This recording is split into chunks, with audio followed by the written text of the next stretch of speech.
Acabou? Pode fechar para nós. Daniel, se você puder abrir a sua Bíblia no livro de Daniel, estamos falando sobre esse personagem. E ele veio à tona, só para você entender um pouco algumas situações, ele veio à tona lá na primeira vez que nós pregamos, que foi no dia 2 desse mês, 2 de março. E nesse dia nós fizemos uma pequena pergunta na meditação. Como anda a sua fé? Que tipo de fé você tem? E ali nós espalhamos e desenvolvemos bastante sobre o fato de você ter uma fé madura ou uma fé imatura. Que tipo de fé você tem? Qual é o estilo de fé? E a gente tem trabalhado nisso, falamos bastante, se você quiser, no nosso canal do YouTube já tem essa mensagem, fazendo essa pergunta, como está a sua fé? No domingo seguinte nós falamos sobre, no dia 9, os resultados de se ter uma fé imatura. Se a sua fé é imatura, os resultados a gente apresentou alguns deles aqui nesse domingo. Por exemplo, se a sua fé é imatura, você tem facilidade de ser enganado. Todo mundo logrei ser. Fala um textinho bíblico, você fala, nossa, é verdade. Fala alguma coisa da Bíblia, você fala, é verdade. Por quê? Porque tem uma fé imatura, não tem uma fé com base na palavra, com base no conhecimento. Falamos também sobre o resultado de uma fé imatura, é que você acaba tendo dificuldade de permanecer firme em meio à prova. Ou seja, quando as situações mais adversas da vida chegam, quando você mesmo passa momentos terríveis, a sua fé, por ser imatura, ela não te estrutura, ela não te fortalece, ela não te sustenta, não projeta resiliência para você aguentar passar por aquilo. E aí nós desistimos facilmente, ou nós somos rapidamente abatidos. Também falamos que o resultado de uma fé imatura também gera em nós, ou não gera em nós, melhor, frutos transformacionais. Falamos sobre isso no texto de Gálatas, capítulo 5, quando o autor vai dizer para nós que a ação do Espírito vai transformando a nossa vida, e essas transformações elas vão ser evidentes a partir de frutos, ou seja, posturas, comportamentos, ações que o Espírito de dentro para fora vai produzindo em mim e em você. Essa ausência desses frutos transformacionais, ela decorre em virtude da pessoa ter uma fé imatura. E aí, semana passada, dia 16, nós falamos sobre algumas atitudes, olhando para Daniel agora, e nós vamos ficar em Daniel mais alguns domingos, algumas atitudes de quem tem uma fé madura. Como é que essa pessoa reage? Como é que ela se posiciona? Como é que ela faz isso, aquilo? A gente falou semana passada. E cito aqui, a gente olhou para o capítulo 1 de Daniel, espero que você tenha lido, todo o livro de Daniel são apenas 12 capítulos, separado em duas porções, de capítulo 1 até o capítulo 6, onde nós temos ali a história de Daniel, lá no exílio, todas as ações dele, até o capítulo 6, que é o que nós vamos ler hoje. E no capítulo 7 até o 12 são as visões que Daniel vai interpretando e trazendo para nós, inclusive algumas escatológicas, para a gente pensar em outro momento. E nós separamos semana passada, a partir do capítulo 1, exatamente do versículo 3, que a atitude de quem tem uma fé madura, ele tem semente plantada desde a infância. Ou seja, desde quando ele era menor, como aconteceu com Daniel, os pais tinham preocupação em plantar a semente no coração deles. Por isso que quando eles saíram, ou quando foram para qualquer lugar, ou quando vão fazer um intercâmbio, ou quando vão fazer qualquer circunstância fora do raio dos pais, fora do ciclo dos pais, eles não se perdem. Porque quem tem uma fé madura, lá atrás teve semente plantada na vida deles. Isso tem a ver não com os filhos, tem a ver com os pais. Responsabilidade, falamos sobre isso em Deuteronômio, falamos sobre isso também em Provérbios capítulo 26. O segundo ponto, que está no versículo 7, do mesmo capítulo 1 de Daniel, se você quiser conferir na sua Bíblia, fala sobre resistir às concessões. Ou seja, a gente aprendeu semana passada que o rei Nabucodonosor, e por causa da proposta do império, eles ficavam mudando as coisas, e mudaram o nome de Daniel, mudaram os gostos de Daniel, mudaram algumas coisas, os costumes de Daniel, mas tinha algumas coisas que ele não podia abrir mão, e ele sabia que aquilo era muito importante. E aprendemos aqui que algumas coisas até nós vamos ceder, mas tem algumas coisas que a gente não pode negociar. A terceira, no versículo 8 até o versículo 10, nós aprendemos com Daniel para nos posicionarmos quando se faz necessário. Inclusive sobre esse ponto, essa semana uma pessoa me chamou muita atenção, perguntando para mim, até falando, pastor, você não acha que a gente como crente, como povo cristão, povo de Deus, deveríamos nos posicionar muito mais do que nos posicionamos? Eu falei, sim, concordo. E me parece que por causa dessa cultura, que vem distorcendo os nossos valores, nós estamos com medo de nos posicionar. Talvez a resposta para você que eu dei para essa pessoa, é que quando Jesus fala para a gente, Ele diz, por causa do meu nome vocês sofrerão.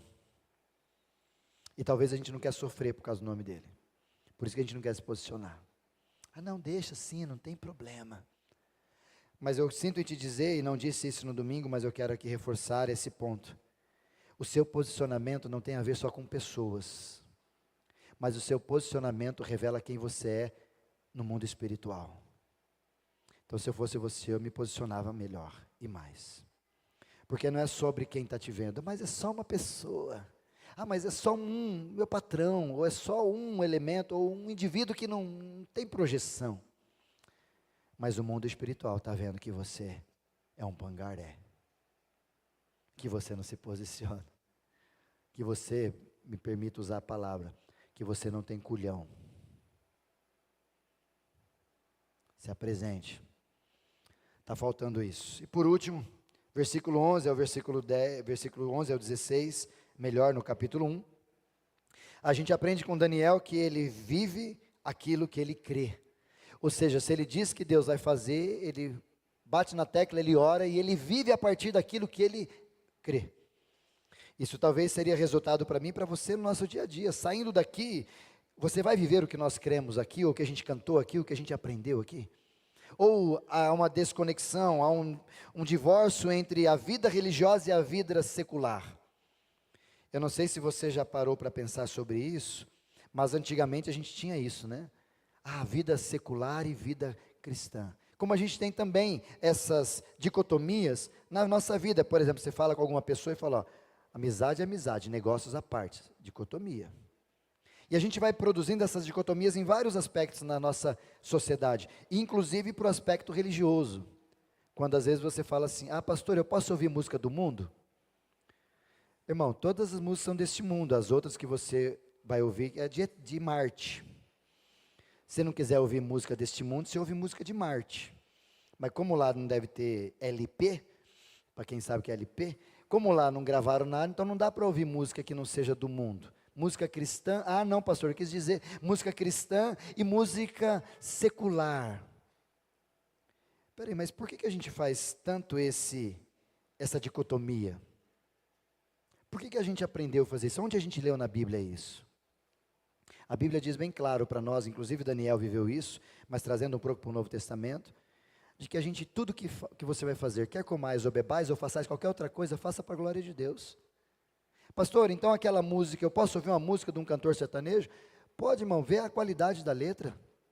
Vê se ela não vai ferir os princípios, vê se ela não vai trazer produção na sua mente de coisas horríveis. Porque da mesma forma que nós aqui cantamos lindas canções, e quando os autores dessas canções se dobram em joelho para fazê-las e para adorar a Deus a partir do que eles estão fazendo, as outras músicas muitos fazem a mesma coisa. Então talvez você precisa não cantar música A ou B, é ser um pouco mais criterioso por aquilo que você está fazendo, se posicionar, porque isso é o que é viver o que você crê, e isso é crer no que você vive. Então, cuidado com as dicotomias. Como uma vez eu ouvi um amigo falando, pastor, você é pastor, mas futebol é futebol, hein? Ué, então você tira a capa de pastor e vai para o campo? Você tira a capa de crente e vai para o trabalho? Você tira a capa de crente e vai para a escola? Você tira a capa de crente e volta para o lugar que você quer? É assim que funciona? Você acha que é assim? Aonde aprendemos isso? A integralidade do Evangelho, ela se starta no culto, se starta na comunhão, mas ela tem resultados mais precisos e contundentes lá fora. Senão não faz sentido a gente. E Daniel tomou prova disso. O mais delicioso de ler esse texto, no versículo 11 até o versículo 16, é que Daniel tem uma palavra muito linda quando ele diz assim, pode provar, pode tomar prova, pode ver se nós não vamos ficar bom. Olha que fé madura que esse homem tem.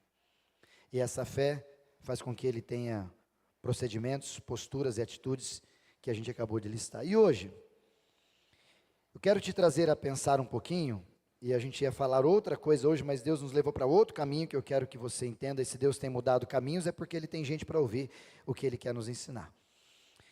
Uma das coisas mais importantes que eu observei nessa linha do tempo, inclusive hoje numa visita que eu estava fazendo para a Lília e o Marcelo, que estão acompanhando a gente, o Marcelo teve, infelizmente, um acidente de bicicleta, e ele acabou tendo um problema na clavícula aqui, então não está com a gente aqui, mas está bem, graças a Deus já está em casa, ali está cuidando dele, e eles estão acompanhando a gente pela internet. Mas hoje conversando com eles, e falando sobre o livro de Daniel, às vezes você que é pai, você que é mãe, ou você que é contador de história nos ministérios infantis, sempre contou a história de que Daniel, nesse capítulo 6 específico que nós vamos ler hoje, ele estava na cova dos leões, lembra dessa história? E a gente acha que Daniel aqui na cova dos leões é um mocinho, mas ele não é um mocinho. Aqui no contexto, se você for observar os reis que passaram por ali, foram vários reis que passaram por ali, pelo menos 3 citados por Daniel, aqui no Dario, e outros que não foram citados, mas o prazo que se passou aqui foi pelo menos de 70 anos.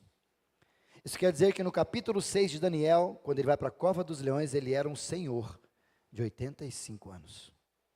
Não era um jovenzinho que curtia brincar com o leão. Não era um mocinho de boa que estava ali, não, pode fazer o que você quiser, com a flor do amor, empolgado com Deus. Não, ele tinha 85 anos. E isso a gente precisa pensar bem, porque toda a trajetória do exílio, onde eles foram tirados da sua terra e levados para aquele lugar, a tratativa máxima do exílio, ou dessa postura do povo, era transformar quem saiu daqui lá em quem eles desejam que se torne. Então a proposta, não só de Nabucodonosor, Belsazar e também de Dario, os 3 reis mencionados, a ideia era que esses homens importantes que foram levados lá, nesse capítulo de número 1, que você leu de Daniel, era para se tornarem homens, mulheres, quem quer que sejam, parecidos com o que o rei deseja que eles se tornassem. Mas aí você olha para Daniel na cova dos leões, e você percebe que nessa linha de tempo de Daniel, dos 15 aos 85 anos, uma média de 70 anos mais ou menos ali, apesar dele ter sido exilado, que exílio, não sei se você lembra da primeira vez, estar exilado é um processo disciplinar de Deus que ele fazia com o povo dele. Quando o povo não aprendia, ele falava, não vai aprender na palavra, vai aprender na marra. Aí alguns povos saíam, Deus permitia que alguns povos se levantavam, e eles viam, e exilavam, tiravam tudo, arrebentava tudo, às vezes matava tudo. Essa era a forma disciplinar que Deus agia.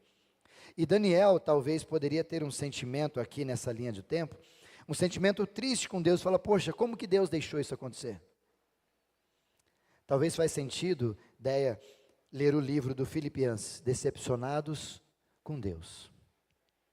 Como que Deus deixou isso acontecer? Talvez nesses 80 anos, ou 70, no caso aqui 85 anos da história de Daniel, talvez ele poderia, por causa do passado, ficar magoado com Deus. Quem de nós não ficaria, não? Quem de nós não teve num momento, às vezes, inclusive de luto, o momento da raiva, que faz parte do processo, e fica bravo com Deus? Por que o Senhor deixou? Quem de nós nunca teve uma postura assim? Brigar com Deus. Daniel, por sua vez, parece-me, olhando para as narrativas, inclusive para Isaías e Jeremias, que eram contemporâneos dele, deixa muito claro que ele confiava em Deus assim, de forma tranquila. Tanto que no primeiro momento, até para você entender, no capítulo 1, capítulo 2, quando tem a visão, e no capítulo 3, quando os amigos dele, Sadraque, Mesaque e Abdenego, nos nomes do povo do Nabucodonosor, quando foram lançados na fornalha, Daniel não foi, não é porque não era amigo, mas é porque Daniel já estava ali mais ou menos com uns 25 anos, então ele já estava em outro patamar, porque você percebe que no texto lá, Deus diz que deu algumas coisas maravilhosas para os 4, mas para Daniel deu um negócio a mais, um plus, um tchan, uma beleza melhor. Ali no caso, esse detalhe era a possibilidade de interpretar sonhos. E aí você percebe que os 3 foram levados, e não cederam. Se você ler, nós não vamos entrar nesse texto hoje, mas no capítulo 3, quando você vê Sadraque, Mesaque e Abdenego falando a Nabucodonosor, eles dizem bem claro, ó, o nosso Deus é capaz de tirar a gente daqui, mas se ele não quiser, tá bom também. Ou seja, a mesma fé de Daniel era a mesma fé de Sadraque, Mesaque e Abdenego. Então os 4 tinham harmonia no que aprenderam, e em relação a Deus, estavam em paz. Por isso que nessa relação com Deus, dos exilados, talvez se eu fosse o Sadraque, e chegasse para mim, falando, nós vamos mandar você lá, é só você adorar esse Deus. Falando, poxa, quer saber? É só uma baixadinha, só uma ajoelhadinha. E Deus também sacaneou com a gente, né? Tirou nós de lá, esse povo mal aqui, Deus deixou, porque Ele não tratou de outro jeito? Não, quer saber? Estou nem aí. Vou preservar minha vida. Porque Deus é aquele que preserva a vida. Ou seja, até uso Deus para o meu beleite, né? E aí vou lá e abaixo. Foi isso que eles fizeram? Não abriram mão em hipótese nenhuma daquilo que eles acreditavam. Contudo, quando vai passando o tempo, eles precisavam se submeter ao processo, precisavam submeter à troca de nomes, essas coisas todas, às culturas, às situações que eles iam vivendo, e por 70 anos Daniel viveu tudo isso. Por 70 anos Daniel viveu todas essas demandas. Contudo, quando a gente chega no capítulo 6, a gente encontra Daniel de novo, já se passaram pelo menos 4 reis aqui, e Daniel com 85 anos, e começa o capítulo de número 6, Daniel na cova dos leões. Para esse texto, antes da gente entrar especificamente em algumas coisas que eu gostaria de te desafiar hoje, eu gostaria de chamar a atenção para você, num primeiro momento, nessa nossa explanação, como que você lida com o tempo, o prazo de vida. O Romário disse aqui que ele se encontrou com Jesus como a ovelha perdida, foi lá atrás dele, trouxe há 3 anos, ele está vivendo essa benéfica do amor e da graça de Deus. A pergunta que talvez eu e você precisamos fazer, são 2 nesse aspecto, é como que você lida com o tempo, e como que você usa o tempo. Por que eu estou trazendo isso? Porque o tempo foi um fator determinante para produzir maturidade na fé de Daniel, como talvez o tempo foi determinante para destruir a fé de Daniel. As emoções, as histórias, os ensinos das quais ele viveu lá atrás com seus antepassados. Mas, por exemplo, como que você lida com o seu tempo? Você acha que o seu tempo é pouco? Você é daqueles que gostaria que Deus te desse mais uns 5 horas por dia, 29 aí? Pastor, é pouco, precisa de mais. Você é do tipo que lida com o seu tempo, às vezes com bastante pressa. Você é um ser humano apressado, está sempre correndo, sempre na louca. Vamos falar um dia, mais um mês que vem, sobre margem. Brinco até com o pessoal, quando a gente chega, esses dias uma pessoa me falando sobre isso, quando a gente chega, pastor, cheguei na hora. Não, quem chega na hora chega atrasado. Você quer chegar na hora, chega uns 5 minutos antes, aí você chegou na hora de estar ali antes. Mas esse mundo nosso, nós vivemos na pressa, né? E a pressa, já falamos sobre isso um dia desses aqui, que a pressa, essa loucura nossa, dessa forma que a gente lida com o tempo, faz a gente correr riscos e ter vários e vários resultados sobre isso. Por exemplo, quantas vezes a gente na pressa não faz algo errado com o carro, né? Sai correndo com o carro, está na pressa, e a maioria de nós, você é bem honesto, sempre sai por pressa e atrasado, né? Aí você fala o quê? Eu vou tirar essa diferença onde? Na pista. A tua pressa te custou uma multa. O teu jeito de lidar com o tempo te custou um acidente. O teu jeito de lidar com o tempo te custou uma gastrite. O seu jeito de lidar com o tempo está dando problema psicossomático em você. E aí? Como é que você lida com o seu tempo? Ou talvez você lida com o seu tempo perdendo o tempo. Tem gente que sabe perder tempo com o tempo, porque consegue ficar algumas horas ali assim, ó. Não é? Faça uma análise, faça uma autoanálise. Olhar para o relatório de tempo na minha internet, do seu celular. Quanto tempo você fica em cada aplicativo? E faz uma comparação. Se o Instagram é a proporção da Bíblia do teu aplicativo em estar presente. Mais ou menos? Ou não? Ou seja, talvez aí nós estamos perdendo tempo. Ou seja, Deus dá para nós um tempo maravilhoso, possibilidades maravilhosas como hoje, um tempo de chuva, que choveu à tarde, gostoso, aquele momento maravilhoso, e você perdendo tempo olhando o celular, nem para olhar lá fora e falar, nossa, que água maravilhosa que Deus está derramando. Como um dia desses, conversando com uma pessoa, choveu? Estava no meu quarto fechado, nem vi. O tempo está passando e você não está vendo nada. Isso quer dizer que você está perdendo tempo. E talvez por último, mas não menos importante, remir o tempo. Você consegue remir? Remir é organizar, remir é gestar, remir é perceber o que está acontecendo e fazer com que aquilo, tudo a seu redor, a despeito do tempo, seja para seu favor. Por isso que eu pergunto para você, como é que você lida com o tempo? E a segunda questão é como é que você usa o tempo? São duas coisas distintas. A primeira tem a ver com a nossa relação. A segunda tem a ver com a nossa intenção. Por exemplo, tem gente que usa o tempo para curar feridas. Por exemplo, o luto é uma circunstância onde a gente tem um tempo determinado para cada pessoa. Tem gente que vai lidar com o luto de uma forma muito mais fácil, mais rápida do que outros. Inclusive dentro da própria família. Às vezes um mesmo filho vai lidar diferente do outro filho com o luto de ter perdido um pai ou uma mãe. Cada um tem seu tempo. Cada um usa o tempo de uma forma diferenciada. Mas infelizmente alguns às vezes usam o tempo como remédio para curar feridas. Deixa o tempo passar. Deixa o tempo ajustar. Conhece gente assim? Já usou para isso o seu tempo? Talvez você deveria perguntar, será que esse é o melhor caminho para tratar das minhas feridas? Deixa o tempo rolar? Será que o esquecimento é o melhor caminho, ou é o melhor espaço que eu deva lançar as minhas feridas? Ou talvez você use o seu tempo também para apagar mágoas. Quando alguém faz algo contra você, ou quando alguma coisa acontece no seu âmbito ali, quer seja do trabalho, família, ou dentro da própria igreja, você prefere ficar, não, deixa o tempo passar. Será que é assim que a Bíblia diz para a gente lidar com o tempo, usar o tempo a esse favor? Será que deixar o tempo passar vai fazer eu voltar a amar aquela pessoa da qual eu tive problema? Será que fazer o tempo passar simplesmente vai fazer com que ela olhe para mim diferenciado? Não deixe. Aí vai ter um dia que nós vamos olhar um para o outro, oi, tudo bem? Aconteceu nada, esqueci. Seria ótimo se nós tivéssemos possibilidade de fazer um contra-alt-del, um atalho no seu cérebro. E chegar nele e falar, isso aqui eu não quero lembrar, isso aqui eu não quero lembrar, nossa, aqui não.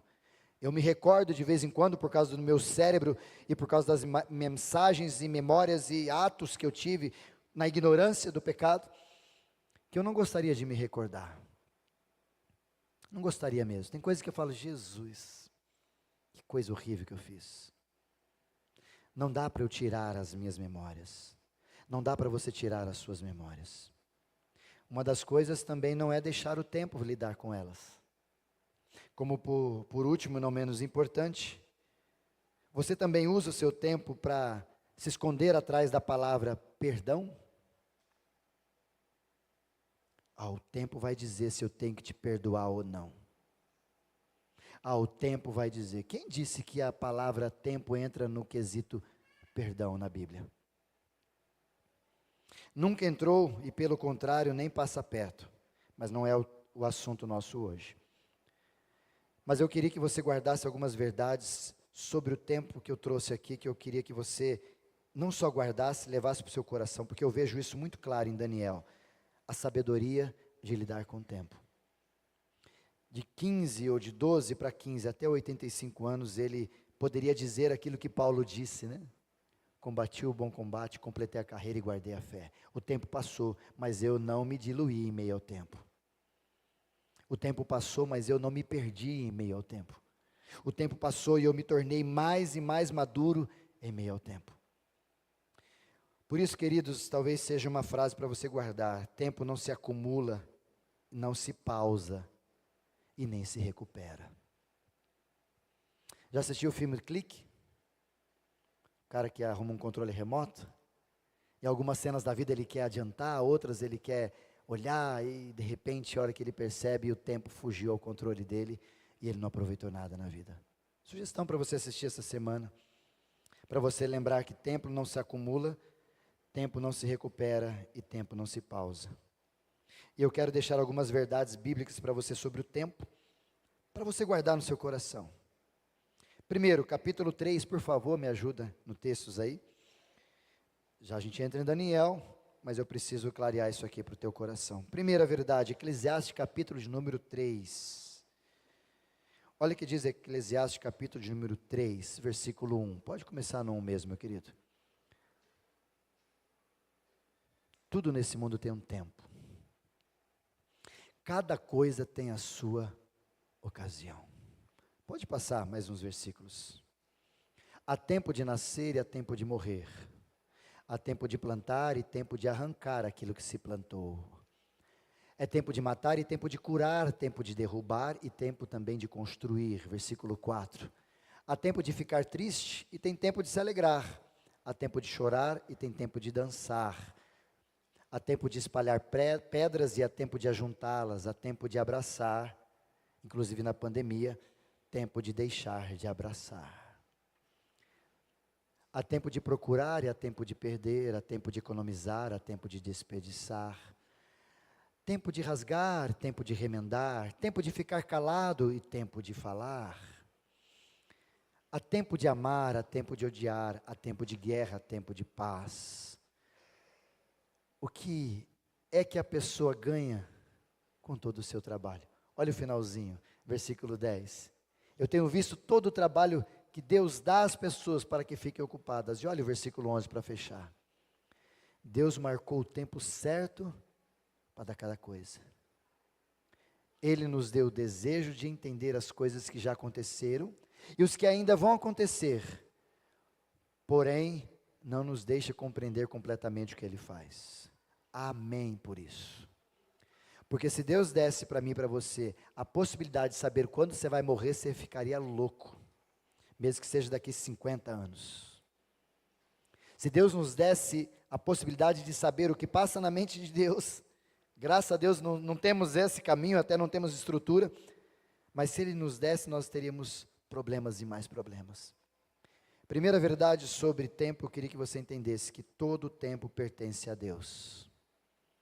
Talvez isso deveria livrar você e eu um pouco das nossas preocupações e ansiedades. Talvez isso faz sentido para você e não faz, talvez, eu dizer para você que a sua ansiedade não ajuda nada no tempo, só atrapalha. A sua preocupação não muda e nem alonga e nem diminui tempo algum, porque Deus é quem pertence todo o tempo. Segunda verdade que eu queria que você guardasse. O tempo passa rápido, inclusive quando se fala sobre vida.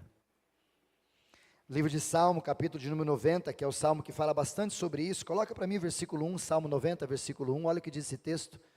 Senhor, Tu tens sido sempre o meu refúgio de geração em geração. Pode ir passando, por favor, Gui. Antes que formasse os montes e começasse a criar a terra e o universo, Tu és Deus eternamente. No passado, Tu és Deus no presente, Tu és Deus no futuro. Pode passar, versículo 3. Tu dizes aos seres humanos que voltem a ser aquilo que eram antes. Tu fazes com que, novamente, virem pó, ou seja, a respeito da morte. Diante de Ti, 1000 anos são como um dia, e um dia de ontem, que já passou. São como uma hora noturna que passa depressa. Tu acabas com a vida das pessoas e elas não duram mais do que um sonho. São como a erva que brota de manhã, é assim. Que cresce, abre a flor e de tarde seca e morre. Versículo 7. Nós somos destruídos pela Tua ira e o Teu furor nos deixa apavorados. Tu pões as nossas maldades diante de Ti e com a Tua luz examinas os nossos pecados secretos. Eita! De repente os nossos dias são cortados por Tua ira e a nossa vida termina como um sopro. Versículo 10. Só vivemos uns 70 anos. E os mais fortes chegam aos 80. Mas esses anos às vezes só trazem canseira e um pouco de aflição. a vida passa logo e nós desaparecemos. Versículo 11, Gui. Quem já sentiu o grande poder da tua ira? Quem conhece o medo que o teu furor produz? Finalizando 12. Faz com que saibamos como são poucos os dias da nossa vida, para que possamos ter um coração sábio a despeito dela. O que eu e você precisamos aprender sobre o tempo é que o tempo passa rápido, inclusive sobre a nossa vida, ela vai embora rápido. Fiz um velório ontem, ou essa semana melhor, do pai da Denise e da Dani, né, tivemos lá o seu Luiz, estávamos ali fazendo o velório e uma das palavras que eu trouxe é do próprio autor de Eclesiastes, quando ele diz que é melhor estar numa casa onde há luto do que uma casa onde há festa. Porque no lugar onde há luto você traz a informação ou a reflexão, começa a pensar melhor na vida, porque você sabe que um dia vai chegar o seu dia. A gente só não sabe quando, mas a gente sabe que vai estar. Um dia a gente vai se ver lá. E como eu brinco com vocês, ainda vou enterrar muitos de vocês. E talvez você vai estar no meu velório também, não sei. A Noeli vai estar em de todos, porque ela é eterna, né, Noeli? A Noeli vai estar, Highlander, aquela ali não morre, não. Né, Noeli? Brincando, mas como que você lida com o tempo rápido que passa a sua vida? Danilão, esses dias atrás a esposa estava grávida, hoje já está aí fazendo bagunça. Laine, esse dia atrás estava com a sua filha aqui, hoje já está casada nos Estados Unidos. Ó, voa, passa rápido.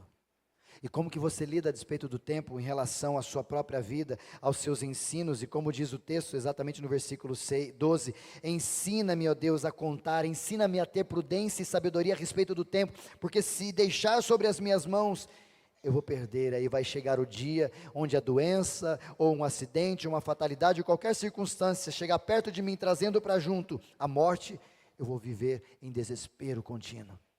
Porque o desespero não é por causa da morte, é porque você não aproveitou o que você tinha quanto à vida.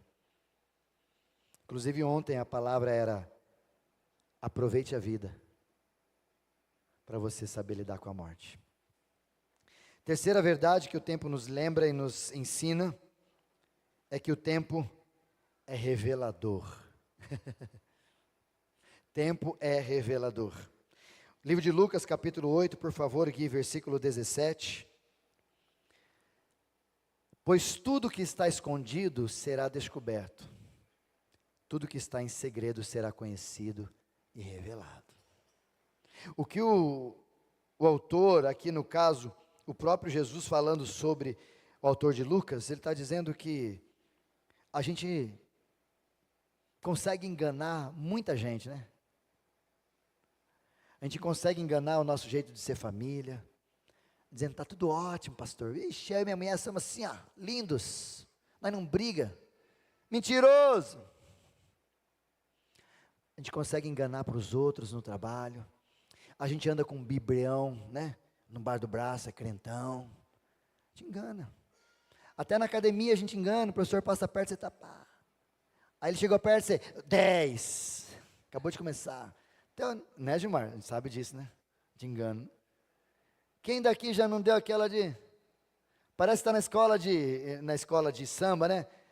Está 1, 2, o professor chega, 10, né? Acabou os exercícios, 12. Quem não está querendo enganar?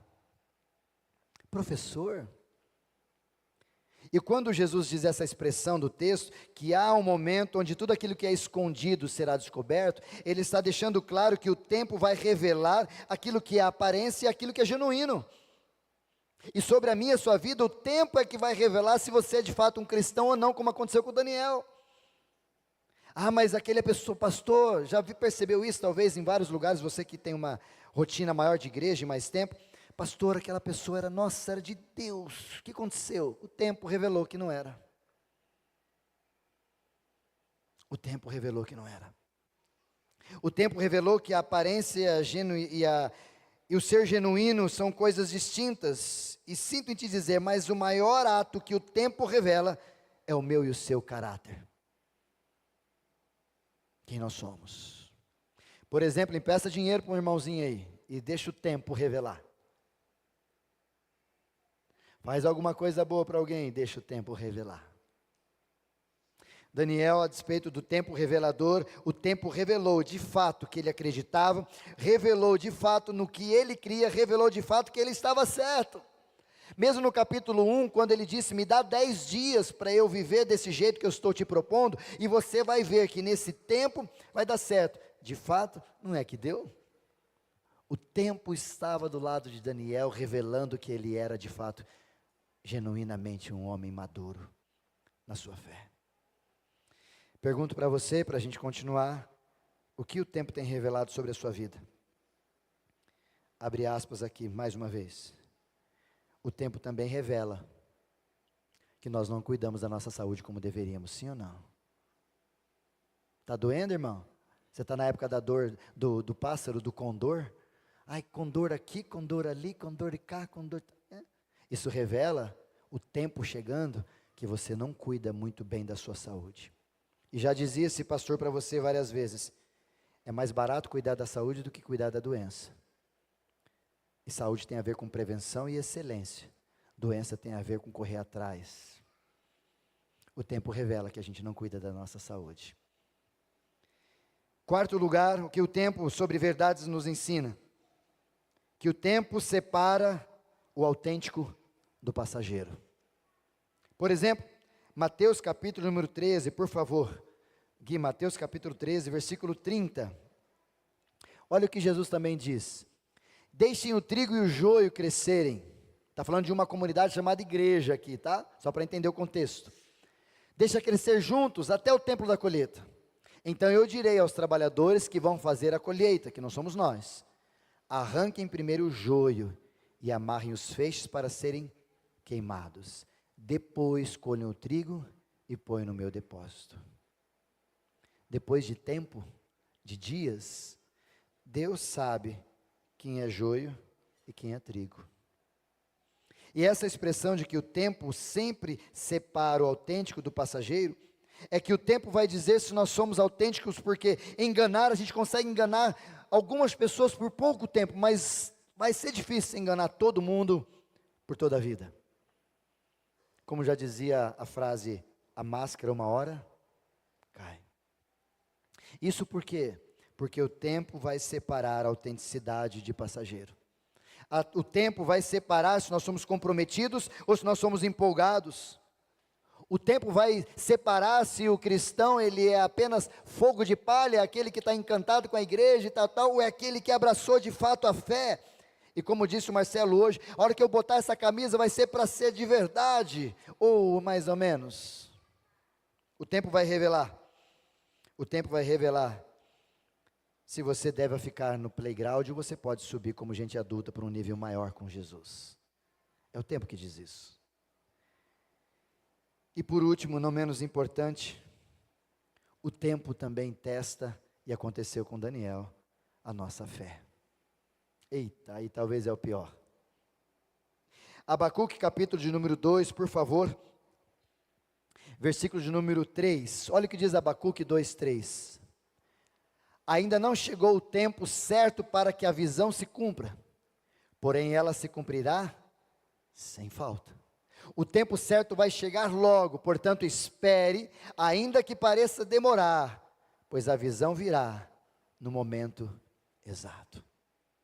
O que o autor de Abacuque está nos ensinando é que Deus tarda, mas não falha, mas há um tempo certo. E talvez essa mania, me permita usar a expressão de Deus, em trabalhar com um tempo diferente do meu, não é para testar Deus, é para testar eu. E quando às vezes eu brinco, eu não estou dizendo que eu faço igual a Deus, mas eu brinco com alguns irmãos, eu digo assim, irmãozinho, preciso falar com você. Ô pastor, claro, pode falar, não, amanhã eu te ligo. O que você fica? Ô pastor, para que fazer um negócio desse? Por que você não faz? Porque eu quero trabalhar no tempo com você, irmão. Porque Deus falou, ó, ainda que chegue o tempo certo para que a visão se cumpra, nós vamos conversar, vou mostrar uma visão para vocês, mas não vai ser agora, vai ser mais demorado. Mas senhor, por que o senhor fala que vai ter visão? Se não... Os desesperados brigam com Jesus. Os desesperados olham para si e falam assim: ô, você está atrasado, ó, era para ter curado, era para ter feito, eu orei, eu fiz, eu dei minha oferta. E a gente começa a olhar para cima dizendo que o tempo de Deus não é o meu tempo. E sinto em te dizer, meu irmão, não é. E Ele produz essas ações de provocar em você alguma coisa, mas não a realidade completa, para ver se você passa pela prova do tempo. Porque toda promessa passa pela prova do tempo. Tudo aquilo que é construído de forma sólida passa pela prova do tempo. Fizemos o cimento aqui na frente da igreja, não sei se você viu a calçada ali, no meu querido Johnny que fez para a gente, acho que não veio hoje aqui, por causa do bebezinho. Nós fizemos lá e a gente ia fazer, e aí o Mercado Solidário atendendo na quinta, não, ainda não deu tempo de curar o cimento. Por quê? Porque o cimento para ficar bom tem que passar pelo tempo, tudo tem que passar pelo tempo para ficar bom, e você não quer. Por quê? Você é mais bonitão? Seus problemas são maiores do que os dos outros? Você é mais do que Daniel? Daniel passou pela prova do tempo, irmão. Esperou. José passou pela prova do tempo, esperou. Abraão passou pela prova do tempo, um ano para ser pai e passou. Eu e você, se formos analisar para trás, percebemos que o tempo tem testado a nossa fé. E glória a Deus que você passou em muitas dessas provas. Se você já passou, se você já venceu, por que então que quando Deus usa a estratégia do tempo para testar a nossa fé, a gente fica desesperado? É tomado por ansiedade, por preocupação, por desespero. Ai meu Deus. Semana uma pessoa mandou mensagem, eu tenho visitado, graças a Deus a Bela está bem, o Otávio também está bem, a Miriam ainda está lá, fui visitá-la com o João, né João? Estivemos juntos lá orando. Mas eu disse uma palavra esses dias para um pai e uma mãe, quando elas pediram oração pelo filho, eu disse, ó, não se esqueça de uma coisa bem clara, pais, Jesus ama seu filho mais do que você, muito mais do que você. Então se ele ama teu filho mais do que você, quando chegar a hora de entregar para ele, ou ele que está no controle, fique em paz, irmão, acredita nisso. Porque o jeito que eu vejo, pastor, é que você não é pai nem mãe ainda. Tudo bem, eu vou deixar você ficar com esse trejeito ridículo de depreciar alguém que tem uma palavra. Mas tudo bem, fica com você, não há problema. Mas infelizmente, eu vejo muitos pais que parece que amam mais o filho do que o próprio marido ou a esposa. E por amar mais o filho distorcido do que os pais, ou do que o seu próprio cônjuge, não vão conseguir nunca amar a Deus sobre todas as coisas. Talvez se você tiver esse problema e Deus quiser tratar com você no tempo certo, Ele vai chamar você e vai trazer para perto e vai falar assim, até porque Ele já fez isso. Pega seu filho, a quem você tanto ama, e você vai entregar para mim. Ali começou o princípio de que Deus é prioridade na vida de um homem de fé madura. E talvez esses elementos onde o tempo vai provar a nossa fé, às vezes é para fazer com que você aprendamos que Jesus ama os seus filhos muito, muito, muito mais do que você. E Ele sabe o que tem que ser feito. 1 Pedro capítulo 1, versículo 7, ainda por favor, coloca para mim. 1 Pedro capítulo 1, versículo 7. Essas provações da nossa fé que o tempo faz, é para mostrar que a fé que vocês têm é verdadeira. É para passar ali, ó, para passar pelo crivo. Pois até o ouro que pode ser destruído é provado pelo fogo. Da mesma maneira, a fé que vocês têm, que vale muito mais do que o ouro, precisa ser provada para que continue firme. Ou seja, é um benefício que Deus está produzindo em você e em mim, quando Ele projeta esse tempo para testar a nossa fé. E assim vocês receberão aprovação, glória e honra. Vamos falar isso aí no domingo seguinte, no dia em que Jesus Cristo for revelado. Tiago, por favor, agora, Gui, Tiago capítulo 1, versículo 2. Olha esse outro texto também, Tiago colaborando com essa mesma expressão. Meus irmãos, sintam-se felizes quando passarem por todo tipo de aflições. Numa outra tradução, provações. Por que ele diz isso? Pode ir versículo 3, por favor, Gui. Pois vocês sabem que quando a fé de vocês vence essas provações, ela produz em vocês perseverança. Ou seja, o que Deus está dizendo para nós com o tempo, e esses elementos, lá começa com Daniel, nos primeiros dias dele lá, já era Deus com o tempo provando a fé de Daniel, aí depois a fé dos seus amigos, Sadraque, Mesaque e Abdenego, aí vai provando a fé dele nos sonhos, tanto que no capítulo 4, quando ele é chamado para decifrar os sonhos, daquela questão toda, ele intercede pelos seus, fala, não, ninguém vai morrer, porque eu vou interceder e eu vou interpretar esse sonho. Ou seja, Daniel consegue entender que todo o tempo que Deus está produzindo, quer seja no exílio, ou quer seja em casa, ou qualquer circunstância, Deus é dono do tempo. Por isso eu gostaria muito que você saísse daqui, irmãozinho, pensando sobre isso. Cuidado para você, a forma que você lida com o seu tempo. Porque eu me recordo, e falei sobre isso um dia desses, aqui eu quero partir para o encerramento. Deixei muito mais coisa, mas não vou conseguir, semana que vem nós voltamos. Mas eu me recordo quando eu estava na parábola do filho pródigo, que também é a parábola do texto, que tem as 3 perdas, a dracma, o filho e também a ovelha perdida, que foi mencionado aqui já, no livro de Lucas. E eu me recordo que uma das frases que eu trouxe na época que estávamos falando sobre o filho pródigo, é que o filho pródigo não sabe lidar com o tempo. Por quê? Deixa eu te fazer situar isso aí para a gente finalizar. O filho pródigo estava pedindo uma herança de um pai vivo, isso não existe.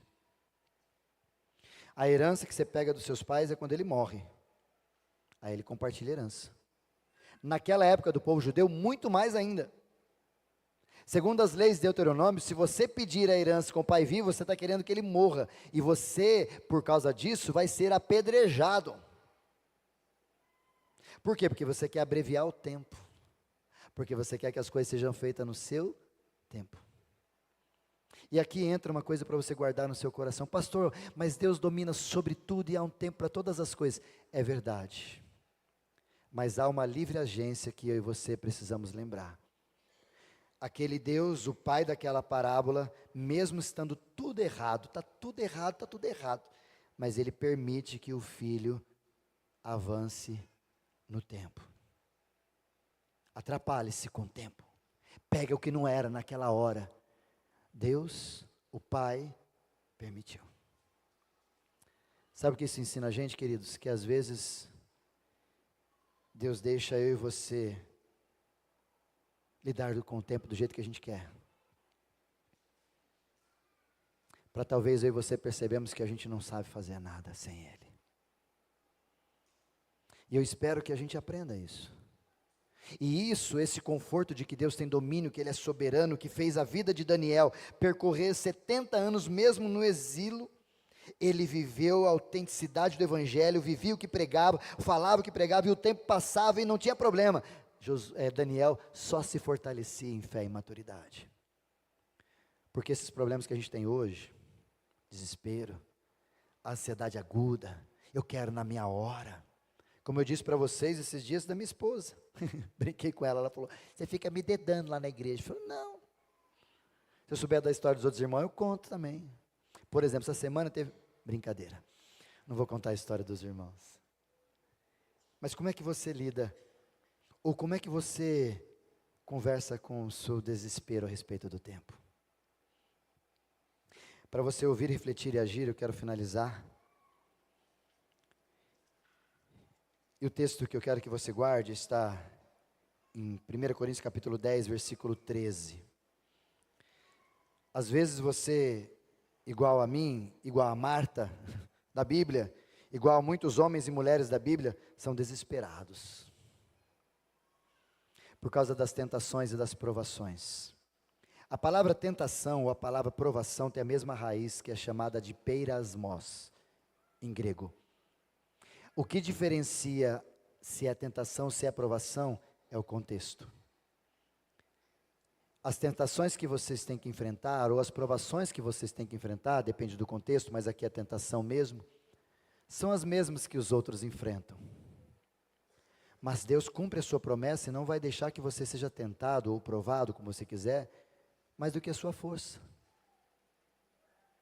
Ou seja, o que eu quero que você entenda é que, por mais que você tenha desespero com o tempo e querendo que as coisas sejam feitas no seu tempo, do seu jeito, não vai ser assim nunca, irmão. Você está brigando com quem você não pode. E a despeito de brigar com quem você não pode, você está se esquecendo dessa verdade de Paulo aos Coríntios. De que sobre nós vão vir tentação, vão vir provações, mas essas provações, essas tentações que estão vindo, elas podem até vir, mas Deus dará força para nós suportá-las. Deus vai dar um escape, segundo mais. Numa outra tradução está dizendo o texto que não virá sobre vós tentação que não for humana, mas Deus é que vai trazer para mim e para você um escape para esse momento. Dizendo, acalme, fique no tempo, esquece, não fique desesperado, eu estou cuidando, nada fugiu ao meu controle. E aí ele diz no final do texto, quando a tentação, a provação vier, Deus dará forças para vocês não serem tentados mais do que vocês possam suportar. E mais, Ele também vai dar uma possibilidade para você enxergar um escape e sair disso. Por isso eu finalizo para a gente ouvir, refletir e agir. Primeira verdade para o teu coração. O tempo é a seu favor ou é contra você? Como que você lida com o tempo? Segunda verdade para você guardar e levar para o seu coração. Quero chamar o pessoal para subir aqui já, por favor. Manuel, já vem aqui que nós vamos cantar uma última canção. Pessoal do louvor. Segunda verdade para você guardar no seu coração sobre o tempo.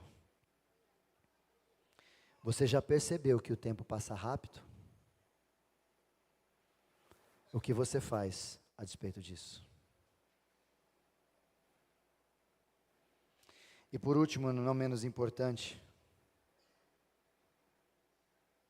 uma hora, o tempo vai nos separar de quem amamos. O que você faz com essa afirmação? Uma hora, o tempo vai separar de quem nós amamos. Por isso, queridos, Daniel conseguiu manter a sua fé em meio ao tempo. E o que sustentou Daniel para viver nesse tempo e manter o tempo e não se perder no meio do tempo, foram os princípios. Quero convidar você para voltar domingo que vem a gente falar sobre princípios. Princípios são diferentes de valores. Princípios são situações das quais são irrevogáveis. Vamos falar sobre isso semana que vem. Valores são aquilo que nós negociamos às vezes, mas princípio não. Por isso eu quero convidar você, se você quer aprender a lidar com o tempo de forma bíblica, maravilhosa, sem desespero, sem loucuras, você precisa alinhar os seus princípios com os princípios da palavra, como Daniel fez. Ele tinha alguns princípios maravilhosos que ele não abria a mão, gente, e ele agia desse jeito. E a Bíblia tem muitos princípios, eu trouxe vários, para a gente conversar semana que vem. Mas eu quero convidar você para a gente encerrar, se colocar em pé. Nós vamos cantar essa linda canção.